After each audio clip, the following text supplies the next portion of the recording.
वाले हैं। अपन ने ऑर्गेनिक स्पेक्ट्रोस्कोपी स्टार्ट किया था, उसमें अपन ने एनिमल पूरा कंप्लीट कर लिया है, 1H, 13C और हेटेरोटॉपिक, और इन सबके प्रीवियस ईयर क्वेश्चन अपन ऑलरेडी कर चुके हैं। तो लिंक मैं इस डिस्क्रिप्शन में डाल दूंगी, आप अगर नहीं देखा है तो आप देख लेना। ठीक है, आज अपन स्टार्ट कर रहे हैं अपन IR स्पेक्ट्रोस्कोपी, ऑर्गेनिक वाली, फिजिकल में भी है। इट जस्ट कि अपन मॉलिक्यूल्स की स्टडी डिफरेंट करते हैं, इसलिए ऑर्गेनिक के अलग है एंड फिजिकल के अलग है। ठीक है, ऑर्गेनिक के अंदर क्या है, अब देखो क्या होता है, कोई भी मॉलिक्यूल है, लेट्स से रैंडम मॉलिक्यूल,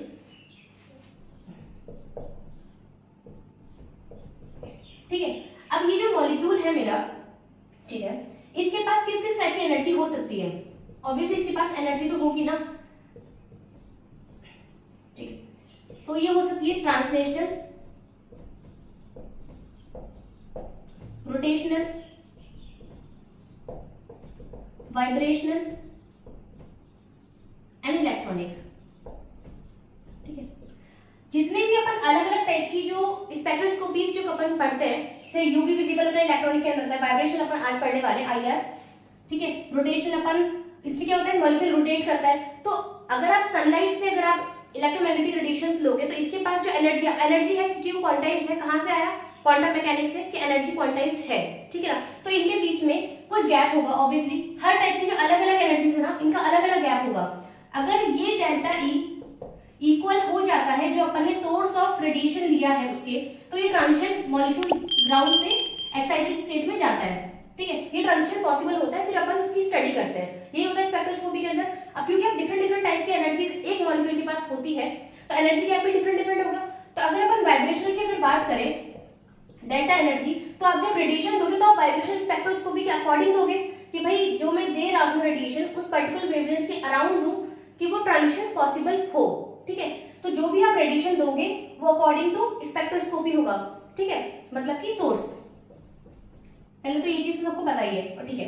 अब क्योंकि डेल्टा एनर्जी अलग अलग है, अब वाइब्रेशन के अंदर भी क्या होता है, देखो एक मॉलिक्यूल अपने आप को स्टेबल करने के लिए बहुत सारे चीजें करता है, जैसे क्वेंचिंग भी होता है, जैसे सॉल्वेंट मॉलिक्यूल से इंटरेक्शन हो गया, अट्रैक्शन की वजह से एनर्जी रिलीज होती है, तो वो अपने आप को स्टेबल करता है, ठीक है। बट अगर मैं वाइब्रेशन की बात करूं तो यहाँ पे क्या होता है, सपोज करो एक बॉन्ड है AB, इन्हीं में से बता रही हूँ, ये वाला जो AB बॉन्ड है, ठीक है ना। अब ये वाइब्रेट करेगा, वाइब्रेट करके अपनी एनर्जी लूज करेगा, ठीक है ना, अपने आप को क्या करेगा, स्टेबल। अब एनर्जी लूज करने के बहुत सारे तरीके हो सकते हैं, जैसे कि अगर मैं एक तरीके से बात करूं कि सबके पास 10-10 घंटे हैं, ठीक है, सबको वो टाइम स्पेंड करना है। अब कुछ है वो पढ़ाई में स्पेंड कर सकते हैं, कुछ गेम्स में कर सकते हैं, कुछ बातों में कर सकते हैं, तो बहुत तरीके के, आपकी मर्जी है कि आप ड्राइंग करते हो, उस बीच क्या करते हो, आप अपनी एनर्जी को कैसे लूज कर रहे हो, मतलब आप उस टाइम को कैसे स्पेंड कर रहे हो, सबका अलग अलग हो सकता है। ऐसे ही कोई जो मॉलिक्यूल है, कोई जो बॉन्ड है वो वाइब्रेट करता है, तो उसके बहुत सारे मोड ऑफ वाइब्रेशंस होते हैं, ठीक है। इसके अंदर अपन क्या पढ़ेंगे, मोड ऑफ वाइब्रेशंस, कि कितने टाइप के वाइब्रेशंस पॉसिबल हैं कि वो मॉलिक्यूल कर सकता है कि हाँ उसको स्टेबल तो होना ही है, ठीक है। और जितने मोड ऑफ वाइब्रेशंस होंगे उन पर्टिकुलर वाइब्रेशंस के अकॉर्डिंग उनका एक एनर्जी होगा। जैसे कि अगर मैं एक्सरसाइज की बात करूं कि मुझे 10 घंटे, उसमें से 2 घंटे मुझे एक्सरसाइज करनी है, तो एक्सरसाइज में मेरा एफर्ट ज्यादा लगेगा, मैं अपने आप को स्ट्रेच करूंगी, लाइक फ्लेक्सिबिलिटी हो गया या कैसे भी है, तो उसमें मेरे एफर्ट ज्यादा लग रहे हैं। वहीं अगर मैं बात करूं कि मैं 2 घंटा गेम भी खेलूंगी तो मेरे उसमें इतना एफर्ट नहीं जा रहा है, ठीक है। तो एफर्ट का मेरा मतलब है कि जिसमें जितना ज्यादा डिफरेंट टाइप के वाइब्रेशंस होंगे, जिसमें जितना ज्यादा एनर्जी गैप होगा, उतना ही फ्रीक्वेंसी का वो सोर्स का रेडिएशन लेगा। अभी और थोड़ा क्लियर हो जाएगा, मैं रब कर देती हूँ। तो यहाँ पे क्या है अपने मोड ऑफ वाइब्रेशंस, ठीक है। अभी 2 तरीके होता है, अरे हाँ एक चीज भूल गई, सपोज करो कोई मॉलिक्यूल है जिसमें n पार्टिकल है, n एटम्स है, ठीक है। तो टोटल इसका डिग्री ऑफ फ्रीडम क्या होता है कि किस किस टाइप से मॉलिक्यूल अपने आप में मोशंस कर सकता है, तो इसी में अपना ट्रांसलेशनल, रोटेशनल, वाइब्रेशन सब आ जाता है, ठीक है ना। अब इसके अंदर इलेक्ट्रॉनिक मूवमेंट होता है इलेक्ट्रॉन्स का, वो किसी एटम का नहीं होता है, तो इसमें इलेक्ट्रॉनिक नहीं आता है। तो डिग्री ऑफ फ्रीडम होता है 3n है, मतलब कि अगर किसी में n एटम्स है, से CO2 n कितना है 3, एक कार्बन है 2 ऑक्सीजन है, ठीक है ना। तो टोटल कितना होगा 9 डिग्री ऑफ फ्रीडम। इसमें से 3 मेरा होगा ट्रांसलेशनल, 3 क्यों, x y and z direction, ठीक है ना, x y and z direction, तो 3 ये फिक्स है, 3 ही होगा, इससे ज्यादा तो होता नहीं है, ठीक है। अब यहाँ पे है रोटेशनल, कि रोटेशनल कितने टाइप की कर सकता है। तो यहाँ पे आते हैं दो चीज, अगर वो लीनियर है, लीनियर का मतलब है जैसे एक लाइन के अंदर, मतलब एक एक्सिस को ऑक्यूपाई कर रहा है बस, जैसे एक्स एक्सिस में है या फिर कोई भी पर्टिकुलर एक्सिस के अंदर है, ये वाला एक्स एक्सिस, ठीक है ना। तो यहाँ पे होगा 2। और अगर नॉन लीनियर है, नॉन लीनियर मतलब जैसे टेट्राहेड्रल हो गया या कोई भी मॉलिक्यूल जो किसी particular X Y Z directions में हो, ठीक है, जैसे अमोनिया हो गया, तो इसमें होंगे 3। 2 and 3 का मतलब है कि उसमें डिस्टिंक्ट रोटेशन, जैसे कि सपोज करो ये मेरा CO2 का मॉलिक्यूल है, ठीक है, तो अगर इसको रोटेट करना है तो ये एक इस प्लेन में रोटेट कर सकता है, ठीक है, और एक ये ऐसे कर सकता है, ये वाली चीज। अब अगर ये यूं ऐसे करेगा इस वाले डायरेक्शन, तो इसका कोई फर्क नहीं पड़ेगा, इसकी एक्सिस ही सेम है, समझ रहे हो, क्योंकि इसी एक्सिस पे लाई कर रहा है। तो अगर ये ऐसे इसी में ही रोटेट करता रहेगा तो इसका फर्क नहीं पड़ेगा, तो डिस्टिंक्ट रोटेशन नहीं हुआ। तो इसके पास सिर्फ 2 ही वेज हैं रोटेशन के, दिस डायरेक्शन या फिर ऐसा वाला, ठीक है ना, ऐसे वाला, ओके। और नॉन लीनियर होगा तो 3। तो ये तो फिक्स है। अब वाइब्रेशनल के लिए क्या होता है, वाइब्रेशन कितने हो सकते हैं, एक मॉलिक्यूल कितने वाइब्रेशन कर सकता है। देखो यहाँ पे ना 3n, ये तो मैंने किसके लिए पर्टिकुलर निकाला है, CO2 के लिए। वैसे क्या है 3n में से 3 यहाँ पे चला गया, अगर लीनियर है तो 2 यहाँ चला जाएगा, 3 यहाँ पे चला जाएगा, तो बचेगा क्या, अगर लीनियर है 3n-5, कैसे 3 + 2 लीनियर के लिए, एंड अगर नॉन लीनियर है तो यहाँ पे 3n-6 इतने वाइब्रेशंस हो सकते हैं। अगर अपन CO2 की बात कर रहे हैं तो यहाँ पे 3 यहाँ पे आ गए, तो यहाँ पे 5 यहाँ पे आ गए ना, तो 9-5 which is equals to 4। तो ये 4 टाइप के वाइब्रेशन शो कर सकता है। अब कौन कौन से टाइप के वाइब्रेशन हो सकते हैं वो अपन देखेंगे मोड ऑफ वाइब्रेशन के अंदर, ठीक है, तो समझ में आ गया ना। ओके, तो टोटल वाइब्रेशन कितने हो सकते हैं, आइदर 3n-5 या 3n-6, इतने ही हो सकते हैं। अब इसमें कितने टाइप के हो सकते हैं, तो फर्स्ट है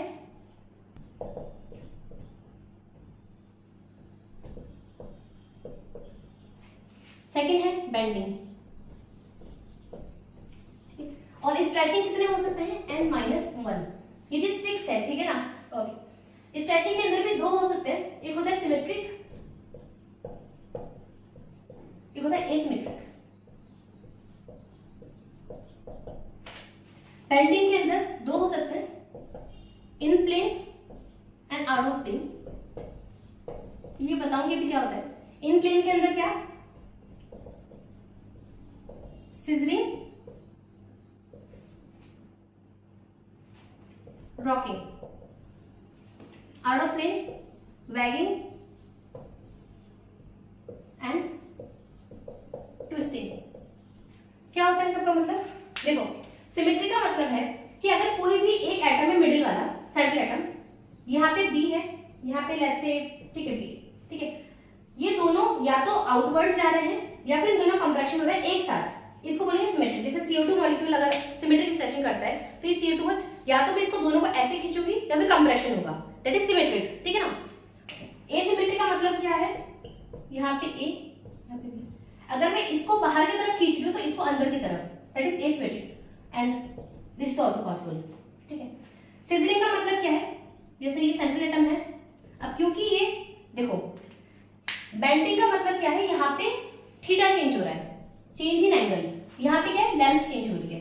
देखो यहाँ पे लेंथ कैसे चेंज हो रही है, जैसे कोई चीज ऐसे इतनी है, यहाँ पे CO2 है, मैंने स्ट्रेच किया तो लेंथ बड़ी हुई, कंप्रेस किया लेंथ छोटी हुई, दैट इज सिमेट्रिक। ऐसे ही एसिमेट्रिक है, एक तरफ कंप्रेशन, एक तरफ एक्सटेंशन कर रही है, एक तरफ इधर कंप्रेशन कर रही है, लेंथ चेंज हुई है, ठीक है ना। लेकिन बेंडिंग का मतलब है थीटा, जैसे कि सिजरिंग, यहाँ पे सेंट्रल एटम है, यहाँ पे इसके 2 ऐसे बने हुए, ठीक है ना। अब या तो मैं इसको ऐसे कर दूं, बट स्टिल ये जो लेंथ है मेरी बॉन्ड्स की ये सेम है, ठीक है ना, खाली एंगल चेंज हो रहा है, तो ये है सिजरिंग, जैसे अपन ऐसे करते हैं। रॉकिंग का मतलब क्या है कि दोनों सेम डायरेक्शंस के अंदर जाएंगे। सिजरिंग का क्या होगा, या तो अंदर की तरफ होगा दोनों, जैसे अपन कैच चलाते हैं। रॉकिंग का मतलब क्या होगा, क्योंकि ये भी क्योंकि वाइब्रेशन है, दोनों एक तरफ, जैसे कैसे बताऊं, जैसे ये 2 है तो या तो दोनों ऐसे जाएंगे या दोनों ऐसे जाएंगे, ठीक है ना, एक तरफ। बैगिंग का क्या मतलब है, जैसे अपन झूला झूलते हैं ना, अब इसके अंदर क्या होता है, प्लस एंड माइनस का रोटेशन होता है। प्लस का मतलब होता है बाहर की तरफ आना, माइनस का मतलब होता है पीछे की तरफ जाना, ठीक है। हालांकि नहीं भी करोगे तब चलेगा। जैसे ये जो दो चीज है, यहाँ पे क्या हो रहा था, थीटा चेंज हो रहा था, ठीक है ना, ये बंद हो रहा है फिर ऐसे हो रहा है। बैगिंग का क्या मतलब है, दोनों आगे की तरफ जा रहे हैं, ये चीज बैगिंग। ट्विस्टिंग मतलब एक आगे एक पीछे, ओके। तो ओके, अगर सपोज ये आगे जा रहा है तो ये पीछे जा रहा है, तो ये डिफरेंट टाइप के वाइब्रेशन पॉसिबल है। अब इन सब में आपको सीखना क्या है, ये तो इंपॉर्टेंट नहीं है, बस आपको आना चाहिए एज ए थ्योरेटिकल। देखो, क्योंकि ये स्ट्रेचिंग के लिए मुझे एनर्जी ज्यादा रिक्वायर्ड होती है। अगर आप ये सोचो कि जैसे आप डांस कर रहे हो, ठीक है, तो डांस में सपोज करो ऐसे बस ये वाला मूव है, ठीक है, तो इसके लिए मुझे तो एफर्ट लगा ही नहीं, मैंने सिंपली ऐसे कर दिया।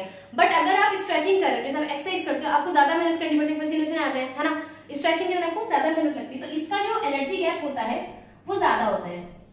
इंक्रीजेस तो नहीं, ज्यादा लिख देती हूँ, delta energy is more than bending, ठीक है ना, एनर्जी ज्यादा रिक्वायर्ड है, ठीक है।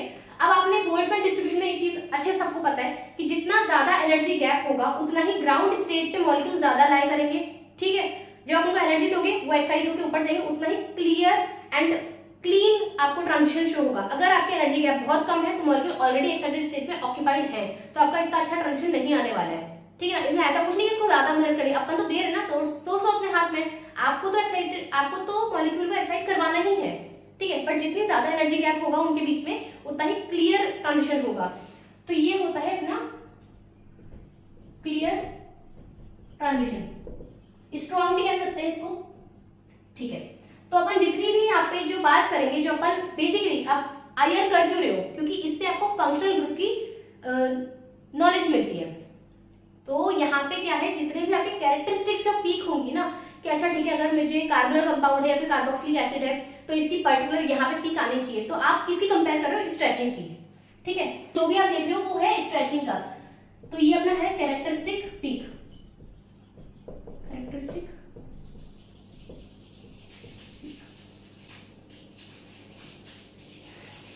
ओके। क्योंकि बैंडिंग की एनर्जी बहुत कम रिक्वायर्ड है, तो ये एक तरीके से फिंगरप्रिंट रीजन में लाई करता है। अभी बताऊंगी क्या होता है फिंगरप्रिंट रीजन।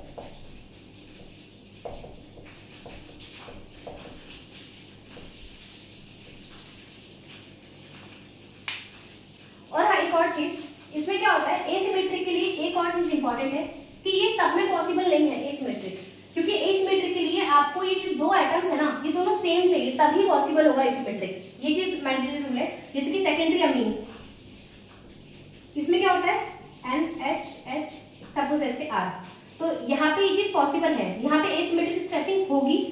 और एक और जगह होता है अपना एनहाइड्राइड, यहाँ पे क्या होता है COR, तो ये दो हैंड्स एकदम सेम है, तो यहाँ पे भी एसिमेट्रिक पॉसिबल। बाकी बहुत रेयर ही मॉलिक्यूल्स पॉसिबल होता है, इसलिए आप जब भी कंपेयर करते हो किसी के फंडामेंटल पीक्स, तो आप स्ट्रेचिंग की कंपेयर करते हो, stretching this one symmetric basically, और बहुत रेयर अगर किसी पॉसिबल है तो एसिमेट्रिक, और जिसमें से भी एसिमेट्रिक का डेल्टा एनर्जी ज्यादा होता है रिक्वायर्ड, ठीक है। इतना तो समझ में आ गया।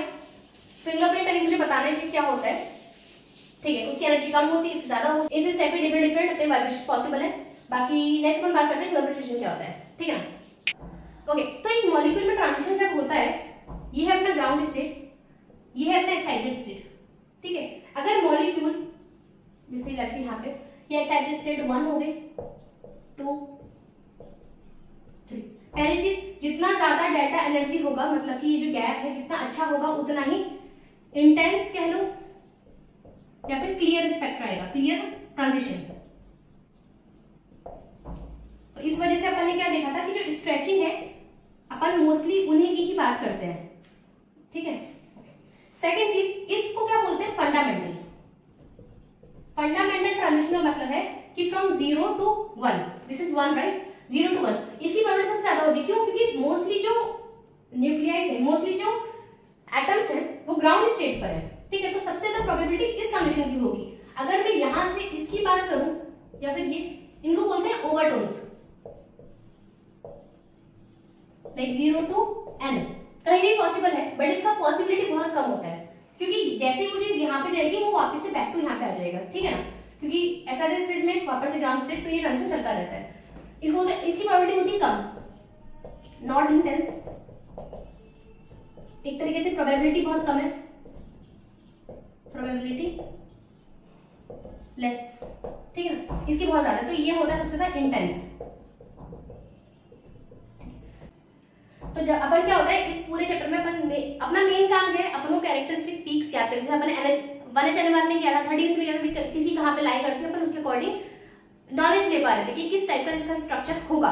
ऐसे ही आपको मेन क्या होता है कि आपको पीक्स करनी होती है इसमें कंपेयर, ठीक है। तो इसमें आप क्या करते हो, फंडामेंटल प्लस स्ट्रेचिंग, यही वाली जो पीक्स होती हैं आप सबकी देखोगे।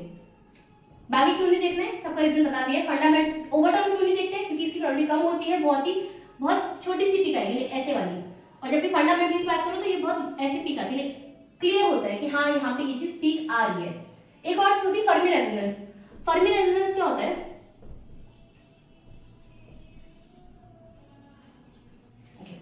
ये होता है जब अगर देखो सपोज करो यहाँ पे ये एनर्जी गैप है, ये है क्या, यहाँ पे क्या है, एक वेव है। यहाँ पे क्या कर रहा है, देखो वाइब्रेशन स्पेक्ट्रोस्कोपी एक अलग बात है कि इसकी ग्राउंड स्टेट एनर्जी में भी इसके पास मॉलिक्यूल के पास कुछ एनर्जी होती है जो वो रेगुलर वाइब्रेट करता रहता है। वैसे जैसे मुझे बात में जो पूछा था उन्होंने कि CO2 वाइब्रेट कर रहा है कि नहीं कर रहा है ना, मेरे इंटरव्यू के अंदर पूछा था।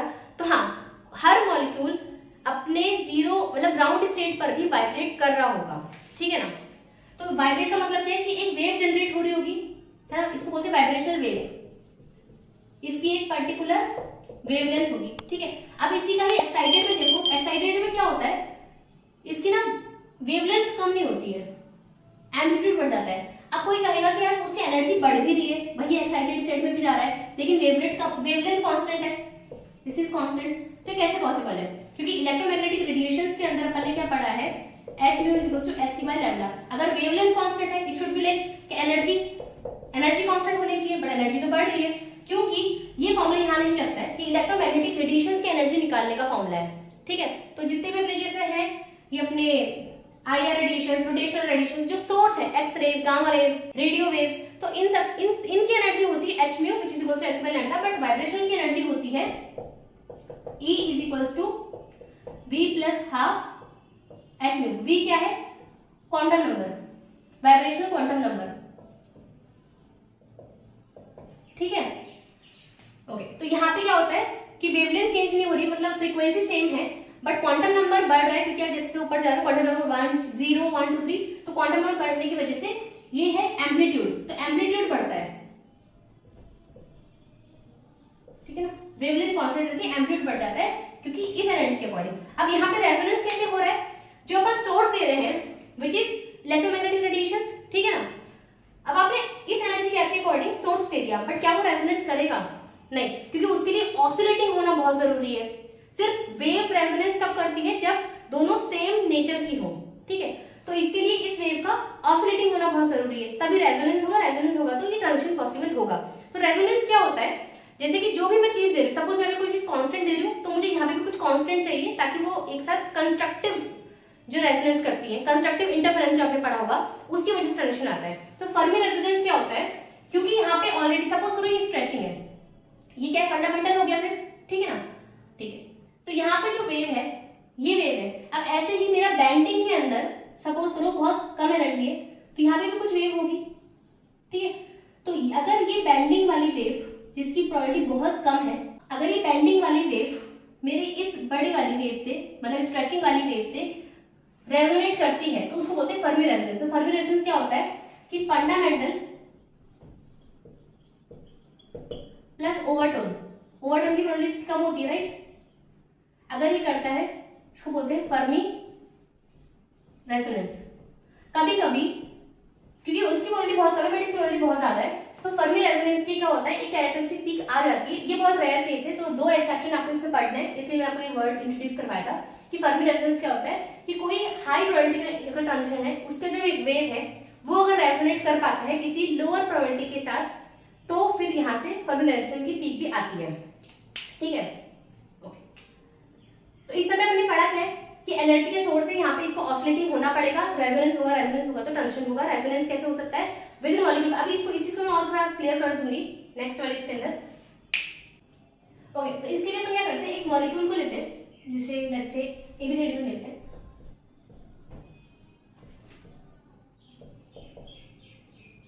ठीक है, और ठीक है। अब जैसे ये वाला जो वाइब्रेशन है, लेट्स से कि इसका, अब देखो एक्टिव होने का क्या मतलब है, क्योंकि मैंने कहा कि रेजोनेंस करने के लिए आपका ऑसिलेटिंग वेव इंपॉर्टेंट है, तो ऑसिलेशन का अलग कुछ रिडक्शन रूल्स होते हैं, ठीक है। लेट्स से कि इसका मेरा स्ट्रेचिंग पॉसिबल है, इसके बैंडिंग के अंदर रॉकिंग हो गया एंड ट्विस्टिंग, ठीक है, ये तीन इसके लिए पॉसिबल है, इस वाले बॉन्ड के लिए ये तीन पॉसिबल है कि हाँ ये एक्टिवली पार्टिसिपेट कर रहे हैं। तो स्ट्रेचिंग की एनर्जी कुछ क्या ज्यादा होगी, ठीक है ना, कितनी ज्यादा होगी, जैसे ये वाली है अपनी स्ट्रेचिंग की फ्रीक्वेंसी ज्यादा है, इसकी क्या कम होगी, इतनी लेते हैं, ठीक है। ट्विस्टिंग की चलो इतनी लेते हैं, चलो ठीक है। ये सब क्या है, बैंडिंग वाइब्रेशन, तो इनका इतना अच्छा आएगा नहीं, ठीक है। अब ए और सी की बात करते हैं, जैसे इसके अंदर स्ट्रेचिंग पॉसिबल है, एसिमेट्रिक स्ट्रेचिंग पॉसिबल है, नहीं एसिमेट्रिक वैसे पॉसिबल नहीं हो सकता, ठीक है, स्ट्रेचिंग पॉसिबल है, और इसमें सीजरिंग हो गया, ट्विस्टिंग हो गया, लेट्स से। अब इसकी स्ट्रेचिंग का भी कुछ होगा, एनर्जी गैप, दिस वन, वो ज्यादा कम कुछ भी हो सकता है, सीजरिंग का कुछ होगा, इसका कुछ होगा, ऐसे ही इस वाले इसकी बात करेंगे, इससे भी कुछ कुछ वाइब्रेशन पॉसिबल होंगे और एनर्जी गैप्स होंगे अलग अलग, ठीक है। अब सपोज करो ये जो एनर्जी गैप है, ठीक है, ये और इसका, हाँ ठीक है, यहाँ पे बात करते हैं, एक सेकंड, ट्विस्टिंग है ना, इसकी एनर्जी गैप कितनी है और सेकंड वाली कितनी है, ये 1 and 2 सेकंड एक्साइटेड स्टेट, तो ठीक है, इसका ये तो पॉसिबल नहीं है, बट ये अगर ये वाली अगर आप बात करो, ये जो एनर्जी गैप है फ्रॉम 0 to 2, ये क्या है, ओवरटोन, ठीक है ना, किसी का भी हो है तो ओवरटोन ही ना, ट्विस्टिंग का है, ट्विस्टिंग की एनर्जी बहुत कम होती है, बट अगर इसके ओवरटोन की बात करूं, तो अगर ये मेरा जो एनर्जी गैप है, लेट्स से ये रेजोनेट कर जाए इसके फंडामेंटल से 0 to 1, this is what fundamental, क्योंकि ये कहां से कहां हो रहा है, 0 to 1, ठीक है, ये कहां से कहां हो रहा है, 0 to 2।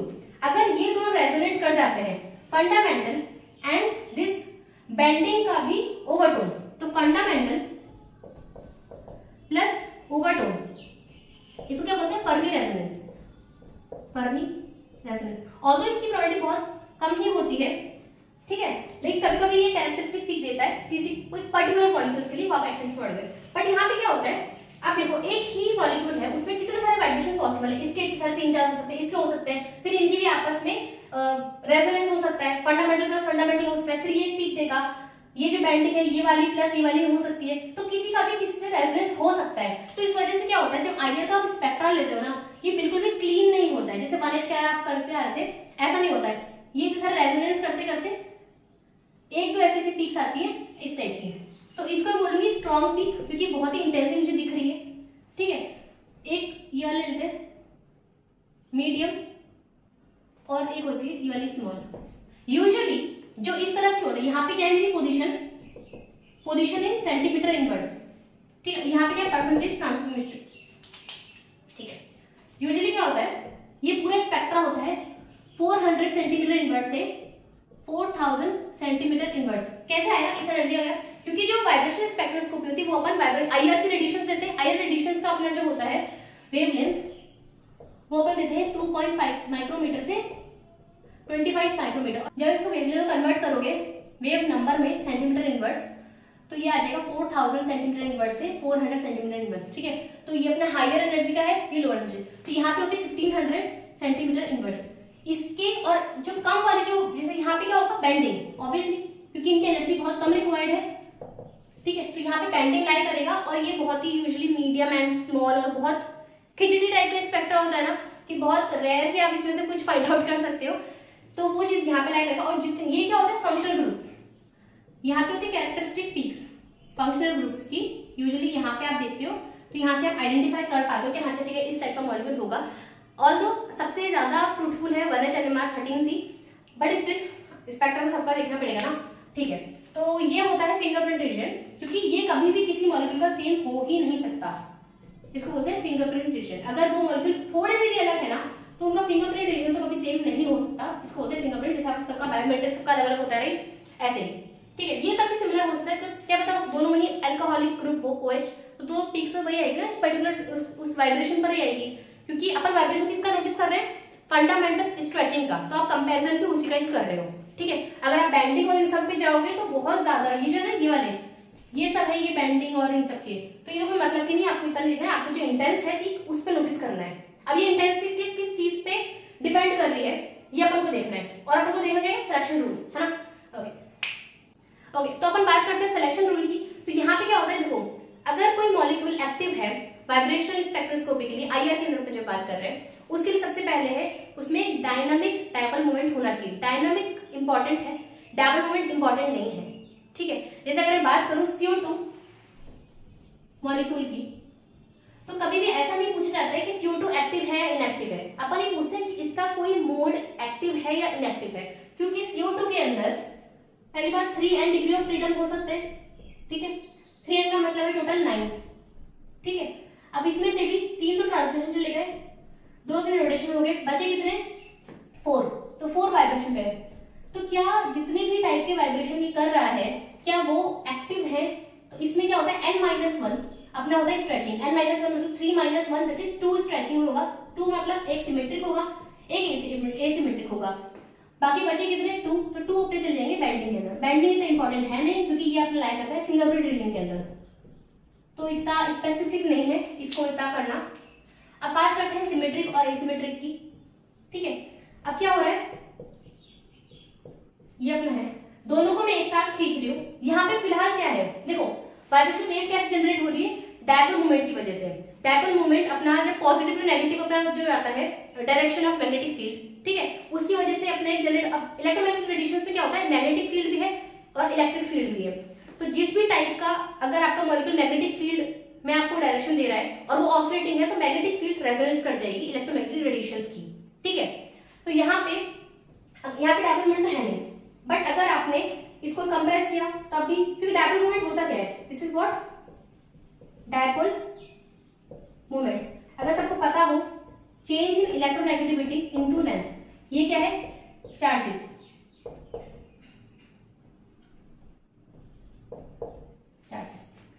देखो यहाँ पे ऑक्सीजन डेल्टा नेगेटिव है, delta positive, delta positive, delta negative, तो हाँ चार्जेस तो हैं। अब ये लेंथ, अब क्योंकि सिमेट्रिकली ये स्ट्रेच हो रहा है देन ऐसे हो रहा है, तो यहाँ पे ओवरऑल पॉजिटिव नेगेटिव ये अपना डायरेक्शन होता है डायपोल मोमेंट का, बट यहाँ पे इधर भी उतना ही इक्वल है, तो यहाँ पे overall dipole moment x and -x में इधर भी खींच रहा है इधर भी खींच रहा है, ठीक है। तो ये तो हो गया 0, ठीक है। तो ओवरऑल लेंथ तो आपने देख लिया कि डायपोल मोमेंट 0 होता है, ठीक है। तो यहाँ पे क्या सिमेट्री, ये जो स्ट्रेच है ना ये मेरा हो जाएगा इनएक्टिव, क्योंकि यहाँ पे ओवरऑल मेरा डायपोल मोमेंट चेंज नहीं आ पा रहा है। वैसे भी मेरा 0 है डायपोल मोमेंट और मैं लेंथ बढ़ा रही हूँ कम कर रही हूँ, बट ओवरऑल मेरा चेंज नहीं आ पा रहा है, तो यहाँ पे हो रहा है 0। बट अगर अपन इसी के ही CO2 है एसिमेट्रिक स्ट्रेच देखें, एक तरफ कंप्रेशन एक तरफ दिस, अब यहाँ पे क्या है, क्योंकि ये वाली लेंथ और ये वाली लेंथ में फर्क है, ठीक बात है भाई, जा तो ये भी ऐसा रहा है इधर भी रहा है, ठीक है ना। नेट जो रिजल्ट है वो 0 नहीं है, क्यों, क्योंकि इस वाले बॉन्ड का जो डायपोल मोमेंट है which is change in electronegativity same, but इसका लेंथ है L डैश, भाई ये लेंथ L डैश है, ठीक है ना।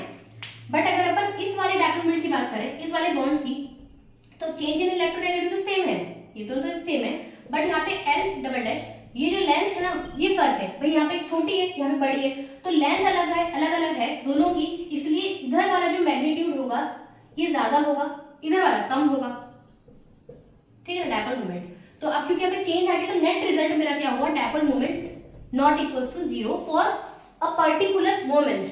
ओवरऑल CO2 मॉलिक्यूल में डायपोल मोमेंट 0 ही होता है, बट अगर आप वाइब्रेशन स्पेक्ट्रम की बात कर रहे हो, यहाँ पे आप स्ट्रेचिंग कर रहे हो, ठीक है ना, क्योंकि लेंथ वेरी कर रहा है दोनों अलग अलग तरफ, तो यहाँ पे ओवरऑल नेट रिजल्ट 0 हो जाएगा। तो यहाँ पे होता है मेरा डायनामिक डायपोल मोमेंट। डायनामिक का मतलब यही हुआ कि कभी तो मेरा बढ़ रहा है कभी कम हो रहा है, ठीक है, दैट इज डायनामिक। तो ये मेरा एक्टिव हो गया, बाकी बेंडिंग वाले ये एक्टिव ही होते हैं यूजुअली, ठीक है। तो यहाँ पे ये क्या है इनएक्टिव, यहाँ पे ये है एक्टिव। तो अगर आप जब भी बात करोगे CO2 मॉलिक्यूल की, तो इनएक्टिव और एक्टिव मोड ऑफ वाइब्रेशन की बात की जाएगी, ना कि सिर्फ मॉलिक्यूल की।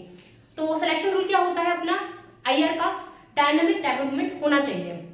अब इसी के तरफ अपन बात करते हैं आइसोटोपिक इफेक्ट, जो कि मुझसे बाकी इंटरव्यू में पूछा था उन्होंने कि अगर CO2 मॉलिक्यूल है, आपने एक ऑक्सीजन 16 वाला है और एक 18 वाला ले लिया, तो उससे क्या फर्क पड़ेगा IR पे।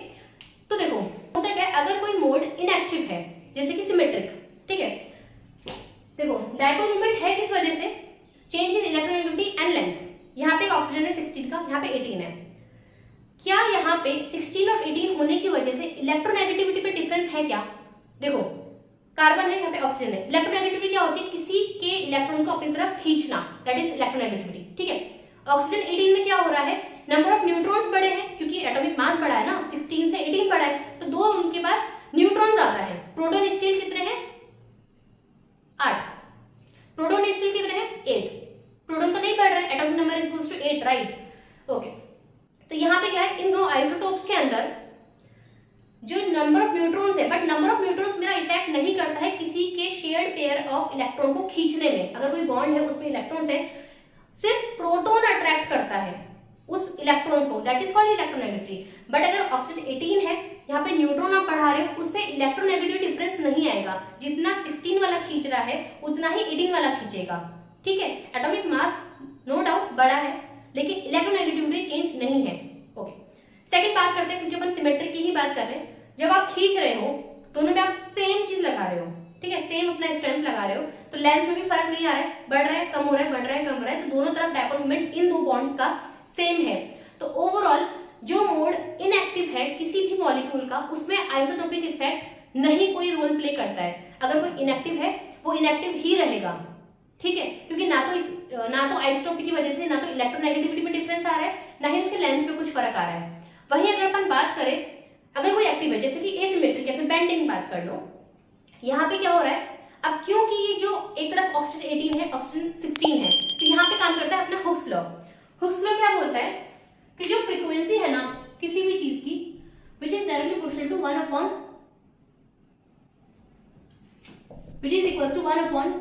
1/2 pi under root k by reduce mass mu, ठीक है। kf इज फोर्स कांस्टेंट, ठीक है। जितना ज्यादा उसका मास बढ़ेगा उतना ही उसका फ्रीक्वेंसी कम होगा। देखो यहाँ पे सिलेक्शन रूल का था इनएक्टिव और एक्टिव के अंदर, तो यहाँ पे अपन बात करें डायपोल मोमेंट की। अगर डायपोल मोमेंट चेंज ही नहीं हो रहा है, वो सेम है, तो फिर यहाँ पे इनएक्टिव तो चीज इनएक्टिव ही रहेगी, फिर उसमें आइसोटोपिक इफेक्ट काम नहीं करेगा। बट अगर कोई चीज एक्टिव है, तो अगर आप जितना ज्यादा उसका मास बढ़ाओगे, मतलब अगर आपने हाइड्रोजन से ड्यूटेरियम कर दिया या फिर ऑक्सीजन 16 से ऑक्सीजन 18 कर दिया, मास बढ़ा, सीधी सी बात है, जितना मास बढ़ेगा उतना ही फ्रीक्वेंसी कम आएगा। तो अगर कोई चीज पहले पीक मेरी यहाँ पे आ रही थी, लेट्स से दिस वन, ये सपोज आ रही थी 3000 सेंटीमीटर इनवर्स पर पहले, तो ड्यू टू आइसोटोपिक इफेक्ट अब ये कहाँ लाई करेगी, सिमिलर मेरी पीक, क्योंकि अब देखो ये जो अपनी आई है, ये पहले मेरी थी फंडामेंटल, भाई नंबर ऑफ न्यूक्लियस ज्यादा है, ठीक है। आइसोटोप क्या, सारे ऑक्सीजन 16 18 तो नहीं हो जाएंगे, इनका ऑब्वियसली प्रोबेबिलिटी थोड़ा कम होगा, क्योंकि आप सबको चेंज नहीं कर पाओगे, कुछ फ्रैक्शन में आप आइसोटोपिक इफेक्ट देखते हो, तो इसीलिए अब इसकी फ्रीक्वेंसी कहाँ आएगी, ये बड़ा है अपना रिड्यूस मास, तो फ्रीक्वेंसी कम, मतलब कि पहले तो ये लेफ्ट इस तरफ लाई करेगी, और क्या इसके बराबर हाइट होगी, नहीं, इसकी हाइट होगी इतनी। तो ये है आइसोटोपिक इफेक्ट, आइसोटोपिक पीक। इसकी समथिंग हो सकती है 2800 या कुछ भी, ठीक है ना, लेकिन इससे इसकी हाइट कम होगी, इतनी इंटेंसिटी, क्योंकि इसके न्यूक्लियस कम है, इतनी प्रोबेबिलिटी कम है ना, प्रोबेबिलिटी से अपना डिपेंड करता है इंटेंसिटी, ठीक है। अब एक और चीज आती है इसी स्पेक्ट्रम के अंदर, ये अपन ने देख लिया कि CO2 का कैसे इनएक्टिव और एक्टिव का होता है आइसोटोपिक इफेक्ट के अंदर। एक और चीज आती है कि क्योंकि अगर किसी मॉलिक्यूल है जैसे OH और एक तरफ है NH, ठीक है, क्योंकि ऑक्सीजन ज्यादा इलेक्ट्रोनेगेटिव है नाइट्रोजन से, तो यहाँ पे डेल्टा नेगेटिव डेल्टा पॉजिटिव, ये जो इलेक्ट्रोनेगेटिविटी डिफरेंस है ना, ये इसका ज्यादा है इसका कम है, तो इसीलिए अगर मैं OH और इनकी जो आपस में लिखूंगी तो इसका फ्रीक्वेंसी ज्यादा होगा, ज्यादा होगा, मतलब इसका मतलब है जितनी ज्यादा इलेक्ट्रोनेगेटिविटी बढ़ेगी उतना अच्छा उसका डायपोल मोमेंट चेंज होगा, ठीक है।